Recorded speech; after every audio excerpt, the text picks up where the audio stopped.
여러분 안녕하십니까? YTN 시청자를 위한 옴부즈만 프로그램 시청자의 눈입니다. 먼저 뉴스 진단 시간입니다. 이번 주에는 남북관계 관련 보도를 모니터했습니다.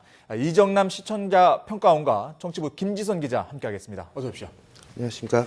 네, 이 장성택 처형 이후에 이 남북관계 불확실성이 더욱 커지고 있는 것 같은데요. 네. 이정남 평가원님, 저희 YTN의 남북관계 관련 보도 어떻게 보셨습니까? 네, 지난 6일이었죠. 우리 정부가 북한의 이산가족 상봉을 제의했습니다. 박근혜 대통령이 이날 기자회견에서 북한의 이산가족 상봉을 제의한 데 따른 것인데요. 박 대통령은 기자회견에서 북한이 이산가족 상봉으로 첫 단추를 잘 풀어서 남북관계의 새로운 계기의 대화의 틀을 만들어갈 수 있기를 희망한다고 말했습니다.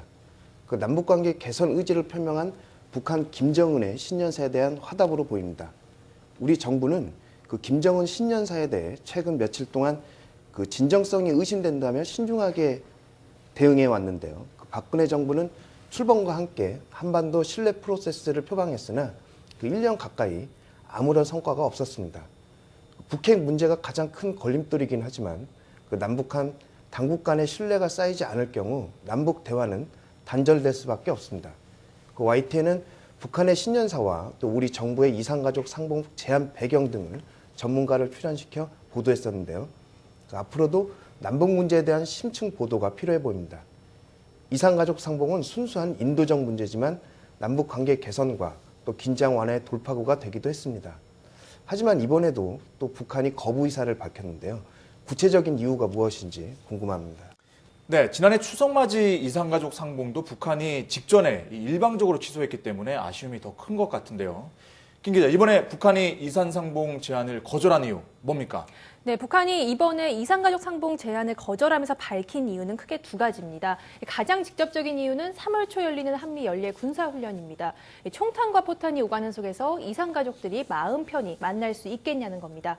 박근혜 대통령의 신년사도 문제 삼았죠. 내부 문제에 왈가왈부했다. 장성택 처형을 두고 북한 정세급변 사태를 언급한 것을 두고 하는 말이고요. 또 핵 문제를 말하면서 동문서답했다. 북한의 우리 민족끼리 남북관계를 개선하자는 요구에 비핵화를 요구하고 나왔다며 비난한 겁니다. 이와 더불어 남한이 말로는 남북관계 개선을 말하지만 실제로는 대북 적대적인 정책이 하나도 변하지 않았다고 비난하기도 했습니다. 하지만 남북은 이전에도 한미 연례 군사훈련이 열리는 상황 속에서 이산가족 상봉을 열어왔습니다. 지금에 와서 군사훈련 문제 삼는 것이 핑계 성격이 짙어 보이는 이유입니다. 물론 겉으로 밝힌 두 가지 이유가 아예 무관하다고는 할 수 없겠지만 진짜 의도를 파악해 대처해야 할 텐데요. 가장 먼저 생각할 수 있는 것이 북한이 지난해 이산가족과 연계하려고 했던 금강산 관광 재개를 위한 회담을 열자는 것입니다. 북한이 이번 통지문에서 금강산 관광을 직접 언급하지는 않았습니다. 하지만 통지문의 내용을 보면 우리의 제안도 협의할 의사가 있다면 다시 남북이 마주할 수 있다. 이렇게 말을 했습니다. 이는 금강산 관광회담을 의미하는 것이라는 것이 통일부의 해석입니다. 결국 이산가족을 계기로 금강산 관광을 재개해보려는 강한 의도가 담겨 있다는 것을 유추할 수 있습니다. 또 한 가지 해석이요. 장성택 처형으로 혼란한 정치 상황에서 남북의 대행사인 이산가족 상봉 행사를 여는 것은 적절하지 않다고 보고 내부 분위기 수습을 위한 시간을 벌고자 했다는 겁니다. 이번 북한의 통지문에서 한 가지 제가 느낀 점은요. 대남 비난을 하고는 있는데요. 그 수위가 굉장히 낮아졌다는 점입니다. 이전의 원색적인 표현은 찾아볼 수 없고요. 박근혜 대통령의 신년사를 비난은 했지만 박 대통령에 대한 실명도 거론하지 않았습니다. 오히려 남한이 이산가족 상봉 행사를 제안한 것을 긍정적으로 평가하면서 추후에 대화의 여지를 강하게 남겼습니다. 설맞이 이산가족 상봉 행사는 거절을 했지만 이산 상봉 행사 자체에 대해서는 매우 유보적인 태도를 보이고 있는 것인데요. 여기서 북한이 대화는 원하지만 지금은 내부 혼란 등으로 때가 아닌 것으로 보고 시간을 벌고자 했다는 분석도 할 수 있습니다. YTN도 이런 해석의 기초에 북한의 의도를 분석하는 보도를 하고자 했습니다. 문제는 북한 문제를 보도하는 기자로서 제가 고민이 되는 것이 우리의 유추와 분석을 어느 정도까지 적나라하게 보도를 할까 하는 것입니다. 북한은 늘 남한 언론에 민감하게 반응하고 이는 곧 남북 관계에도 영향을 미칩니다.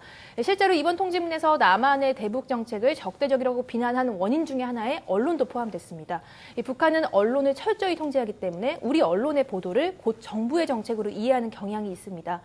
물론 그렇다고 해서 사실 보도에 있어서 북한의 눈치를 볼 필요는 없겠지만 북한 관련 보도는 이 폐쇄적인 시스템 탓에 대부분 소수의 사실들의 기초에서 유추한 내용인 경우가 많습니다. 따라서 지나친 추측으로 북한을 쓸데없이 자극하는 것도 북한 보도의 올바른 방향은 아니라고 생각하기 때문에 적정한 수준을 고민하고 찾는 것도 중요하다는 생각입니다. 네, 결국에는 북한이 조건을 달아서 이산가족 상봉을 역제할 가능성은 열려 있다. 뭐 그런 분석도 가능할 것 같은데요. 하지만 지금 남북 관계가 워낙 꽁꽁 얼어붙어 있기 때문에 앞으로 해결을 해야 될 과제도 많아 보이는데요. 이정남 평가님, 앞으로 YTN 보도 어떤 점에 좀 신경을 써야 되겠습니까? 네, 그 박 대통령은 지난 6일이었죠. 그 신년 기자회견에서 한마디로 통일은 대박이다라고 생각합니다. 그렇게 말씀을 하셨습니다. 그 통일은 우리가 경제가 대도약할 기회라고 또 덧붙였는데요. 그 현대경제연구원은 남북이 통일되면 2050년경 세계 9위의 경제 대국이 될 것이라고 전망했습니다. 국제기구와 전문가들도 그 7,500만 인구를 가진 통일 한국이 경제적, 정치적 세계의 주도국이 될 것으로 예견했습니다. 하지만 실제 젊은 층을 중심으로 그 통일이 불필요하다거나 또 자신에게 도움이 안 될 것이라는 시각도 있습니다. 그 지난해 말이었죠. 그 새누리당 여의도 연구소의 설문조사에서 그 대학생의 47.3%가 통일이 불필요하다고 답변했습니다. 그 내년 분단 70년을 앞둔 시점에서 국민 대다수가 그 남북이 갈라진 뒤 태어났기 때문에 분단을 현실로 받아들이는 우리 사회의 안타까운 자화상을 보여주고 있습니다. 그 통일은 어떤 비용을 치르더라도 이루어져야 하지만 그 충분한 가치가 또 있죠. 그 통일에 대해서는 현실은 기대와 멀기만 합니다. 그 개성공단을 제외한 모든 대북 경협과 교류는 사실상 중단된 상태인데요. 그 앞으로 북한과의 관계 개선을 위해 우선적으로 해야 할 문제들이 무엇인지 궁금합니다. 그 우리 정부의 지혜로운 대처와 또 통일 한국에 대한 정부 차원의 실질적인 연구소가 또 필요해 보이기도 합니다. 네, 김 기자, 이 남북 관계 도대체 어디서부터 어떻게 풀어야 할까요? 네, 박근혜 대통령이 이번 신년사에서 통일은 대박이다 이렇게 얘기를 했는데요. 통일 문제에 실제로 상당한 시간을 할애해서 설명을 했습니다. 특히 통일은 대박이다 이런 표현까지 써가면서 통일의 당위성을 피력하고자 한 것은 어찌 보면 통일에 대한 굉장히 깊은 고민이 느껴지는 부분입니다. 이전에는 우리가 통일은 우리의 소원이다 이러면서 당연한 것처럼 여겼지만 분단 70년 동안 지금 설명하신 대로 통일에 대한 인식도 많이 변해서 통일은 이익을 설명하고 해야 한다는 설득을 해야 하는 과제가 된 겁니다. 실제로 통일의 당위성에 대한 우리 국민들의 인식은 점차 얕아지는 것이 현실입니다. 제가 한국에 와 있는 외국 학자를 만난 적이 있는데 그 학자가 이런 말을 하더라고요. 한국 국민과 얘기해보면 대다수가 통일의 필요성에 대해서 의구심을 갖고 있다는 것을 알 수 있다. 하지만 이상하게도 공공의 영역에서는 정치인, 학자, 공무원 누구도 통일에 대한 의구심을 제기하지 않는다는 겁니다. 통일이 당연하다고 생각하는 것이죠. 이렇게 대한민국에선 통일 문제는 공공연한 이중성을 갖고 있습니다. 이런 인식의 격차는 실제로 통일을 준비하는 정부 입장에서도 딜레마가 아닐 수 없습니다. 내년이면 분단 70년인데요. 70년 동안 정부는 평화 통일을 지향하고 통일을 위해 노력한다는 것을 정책 목표로 삼아왔습니다. 그런데 지금 와서 국민들 사이에서 통일을 하지 말자라는 인식이 뿌리내리는 것은 더 이상 통일 정책을 수행할 수 없는 매우 당황스러운 일이 아닐 수 없습니다. 이 때문에 박 대통령의 신년사도 이러한 인식차가 더 벌어지기 전에 통일에 대한 인식을 바로잡고 필요성을 널리 알려야겠다는 강한 결심으로 해석할 수 있습니다. 신년사를 보면 통일 한국을 위한 기반 조성에 주력하겠다는 내용이 담겨 있습니다. 실제로 올해 통일부는 대한민국에서 통일 인식의 이러한 이중성을 해소하는 데 집중한다는 계획입니다. 필요하면 통일박물관, 통일교육재단, 통일방송국 등 통일에 대한 인식을 바로잡을 수 있는 여러 가지 수단을 동원해 인식을 줄이기 위해 노력하겠다는 것이죠.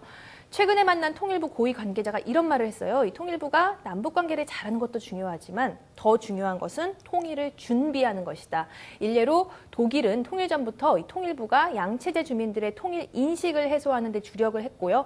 특히 경제 수준이 훨씬 높았던 서독 주민들에게 통일의 당위성을 설득하는 데 상당한 노력을 쏟았다고 합니다. YTN은 올 한 해 정부의 통일 정책을 꼼꼼히 들여다보고 올바른 방향을 설정하는 데 도움이 될 수 있는 보도를 하도록 하겠습니다. 네, 이 새누리당 의원들의 만찬 때도, 이 청와대 만찬 때도 통일은 대박을 외쳤다고 하던데요. 실제로 이 대박을 실현하기 위한 지혜로운 방안들이 좀 구체화가 앞으로 됐으면 좋겠습니다. 오늘 두 분 말씀 고맙습니다.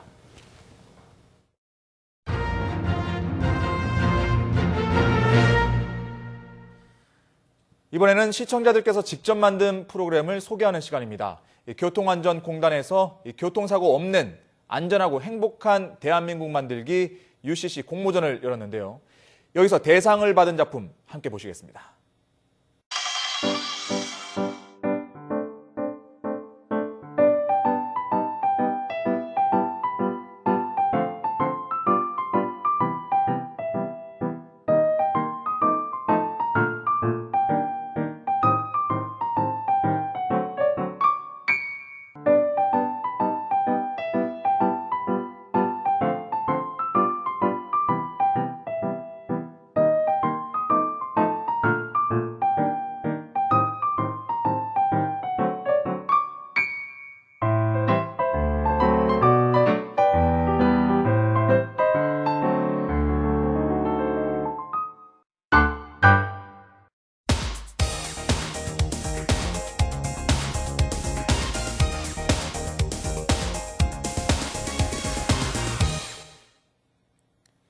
지상파 DMB 채널인 YTN DMB 프로그램을 평가하는 내가 본 마이TN 순서입니다. 이번 주에는 판도사 2.0에 대한 김은미 평가원의 의견을 들어보겠습니다. 안녕하세요. 마이TN 시청자 평가원 김은미입니다. 새해에도 마이TN에서 제공하는 정보와 소식이 시청자들의 삶에 도움이 될 수 있기를 기대합니다. 그래서 오늘은 시청자들의 일상생활에서 유용하고 유익한 판단의 기준을 제공하고자 노력하고 있는 판도사에 대해 이야기해보고자 합니다.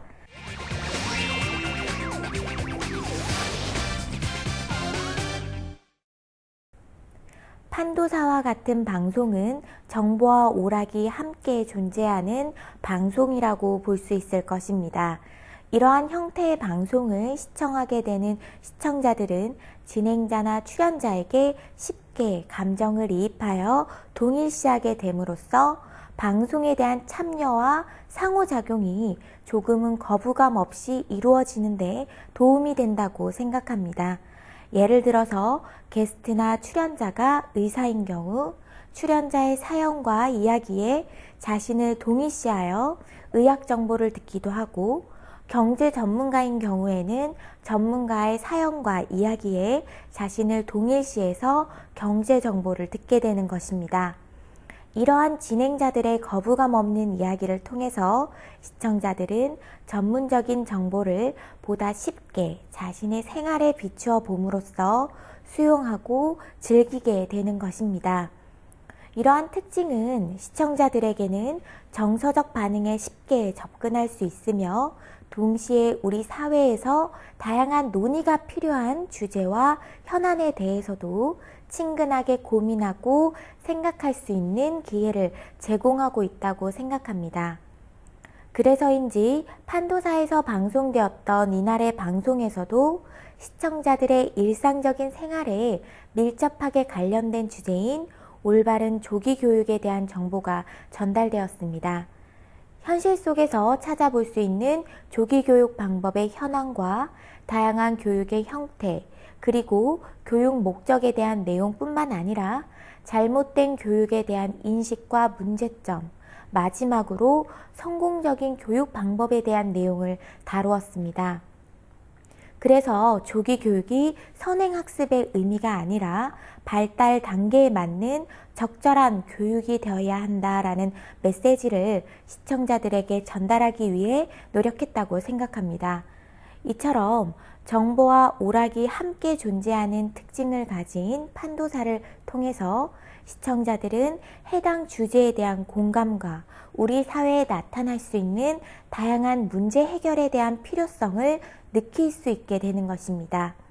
그리고 방송의 내용을 자신의 삶과 비교하는 과정을 통해서 대리만족을 느끼거나 대리적 문제 해결 과정을 경험할 수 있게 되는 것입니다. 이러한 특징은 결국 시청자들의 일상 속에서 존재하는 다양한 주제를 어떻게 효과적으로 전달해서 함께 공감할 수 있는가의 접근으로 이해할 수 있을 것입니다. 그리고 이러한 접근은 시청자들에게 이야기를 전달하는 방법과 구성에 따라 더 큰 공감과 해결적 방법에 도움이 될 수 있을 것입니다. 먼저 방송 메시지를 시청자들에게 전달하는 과정에서 지나치게 흉미적이고 유희적인 측면에 비중을 두어서 접근하는 형태는 경계해야 할 것입니다. 이날의 방송에서도 진행자의 표현 방법에서 신중하지 못한 부분은 아쉬움이 있었습니다. 진행자와 출연자의 대화를 통해서 사례를 설명하는 과정에서 방송에 적절하지 못한 은어를 사용한다거나 유희적 측면만을 과장한 이러한 표현의 방법들은 오히려 시청자로 하여금 핵심 주제에 대하여 공감하는 데 방해 요소로 작용할 수 있다고 생각합니다. 그러므로 효과적인 전달을 위해서는 진행자의 신중한 표현 방법이 도움이 될 수 있을 것입니다. 그리고 해결적인 방법을 제시하는 측면에서도 조금 아쉬운 부분이 있었습니다. 과도한 조기 교육의 문제점과 방안에 대한 언급에서 멈추기보다는 본 방송에서 제시했던 긍정적인 방안을 통한 실제적인 성공적 사례에 대한 이야기도 함께 시청자들에게 전달할 수 있었다면 해당 방송을 시청하는 시청자들에게 전달하는 데 더욱 효과적일 수 있을 것입니다. 앞으로도 판도사를 통해서 재미있고 유익한 생활 속의 정보와 소식을 전달받을 수 있기를 기대합니다.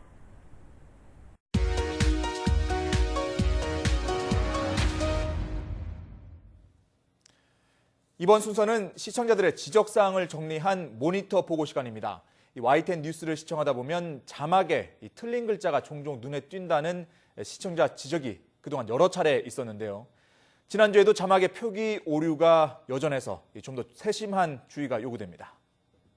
지난 7일 YTN에서는 일부 고등학교에서 교학사 역사 교과서를 채택했다 철회한 것을 놓고 여야가 충돌하고 있다는 내용의 보도를 했는데요. 이 기사를 내보내면서 교학사를 교학서로 잘못 표기했습니다. 또 신년 기자회견에서 대통령이 국민고충 해결 사례로 거론했던 여대생 정모양 사망 사건에 대해 설명하면서 이 사건 발생 장소를 구마 고속도로가 아니라 구미 고속도로로 잘못 표기했습니다. 또 지난 8일에는 미국의 뉴욕이 영하 15.5도로 사상 최저 기온을 기록했다는 뉴스를 내보냈는데요. 이때 자막에는 영상 15.5도로 잘못 표기돼 시청자들을 잠시 헷갈리게 했습니다. 지난 7일 YTN에서는 서울 신촌 연세로가 보행자 중심 거리로 바뀌어 버스와 16인승 이상 승합차만 다닐 수 있다는 뉴스를 방송했는데요. 앵커가 현장 중계를 하면서 버스 운전사, 대학생 등과 인터뷰를 했는데 모두 대중교통 전용지구 지정에 찬성하거나 우호적인 입장을 보였습니다. 하지만 주변 상인들은 상권이 죽지 않을까 우려하고 있는 만큼 다른 입장도 들려줬어야 했다는 시청자들의 지적이 있었습니다. 지난 8일 뉴스오늘 시간에 기상캐스터가 출연해서 생활 날씨를 전했는데요. 배경 스크린이 지직거리다가 블랙 화면이 뜨는 등 영상 사고가 반복적으로 발생했습니다. 이런 화면이 한참 동안 계속되자 결국 보도를 중단하고 다음 뉴스로 넘어가고 말았습니다. 같은 뉴스 시간에 외부 인사를 전화 연결해 인터뷰할 때는 계속해서 띠띠띠하고 잡음이 들려 시청하는 데 불편했습니다. 영상 사고와 오디오 잡음은 시청에 불편을 주고 채널을 돌리는 요인이 되는 만큼 각별한 주의가 요구됩니다.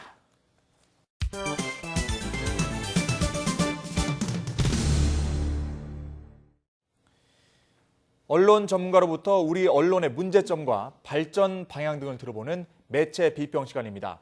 오늘은 최은경 한양대학교 교수로부터 신년을 계획하는 대통령의 바라는 국민의 희망이라는 제목의 논평 들어보시겠습니다. 박근혜 대통령은 지난 1월 6일 당선 이후 처음으로 신년 기자회를 가졌습니다.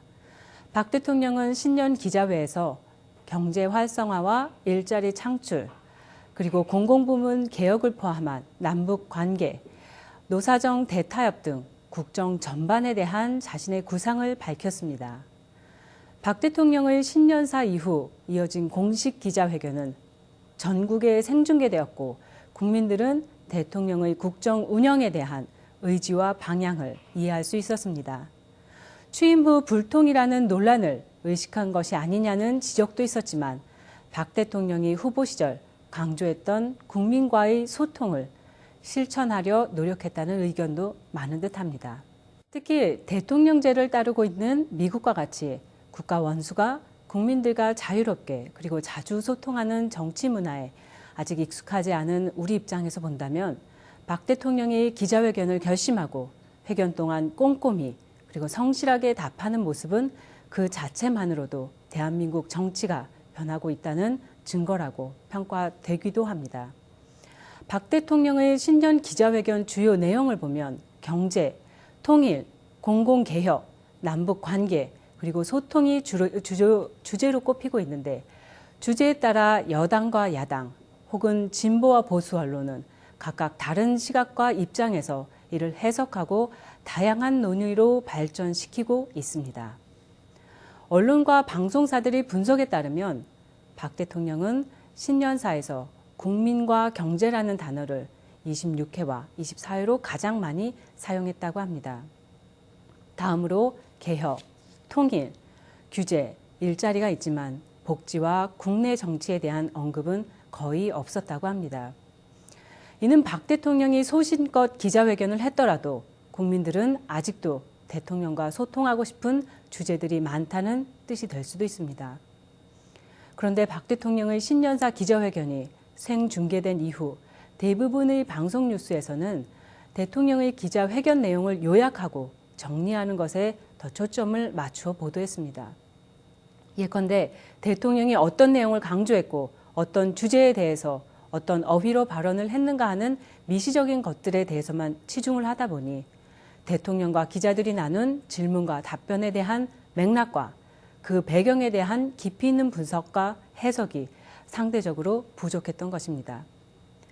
사실 대통령과 기자들이 초청 신년회는 이미 사전에 보도된 일정이고 생중계에서 오간 논의들은 충분히 사전 준비가 가능했던 것입니다. 그럼에도 불구하고 신년 기자 간담회에서 어떻게 의제가 설정되었는가에 대한 정치적, 사회적, 그리고 경제적 맥락에서 안건들을 분석하고 다양하게 평가했어야 하는 것입니다. 또한 박 대통령의 신년사에서 국민과 경제가 가장 많이 언급되었음에도 불구하고 박 대통령이 후보 시절 늘 강조했던 경제 민주화에 대한 구체적인 언급은 안타깝게도 나오지 않았던 것에 대해 방송 뉴스는 바로 그 배경을 묻고 이유를 찾아 논의를 했어야 하는 것입니다. 다수의 국민들은 여전히 박 대통령이 우리 사회의 원칙과 신뢰를 바로 세우겠다고 약속한 것을 믿고 있습니다. 뿐만 아니라 대통령의 신념이 국민을 위하는 길이라면 국가 원수를 보자 하고 있는 장관들과 정치인들도 동참해 줄 것이라고 기대하고 있습니다. 왜냐하면 하루하루를 열심히 살아가는 것이 전부인 우리 국민들은 진일보하고 있는 대한민국의 정치에 아직 희망이 있다고 믿고 싶기 때문입니다.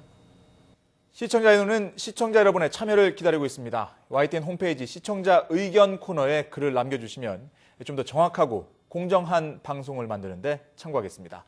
이번 주 순서는 여기서 마치겠습니다. 고맙습니다.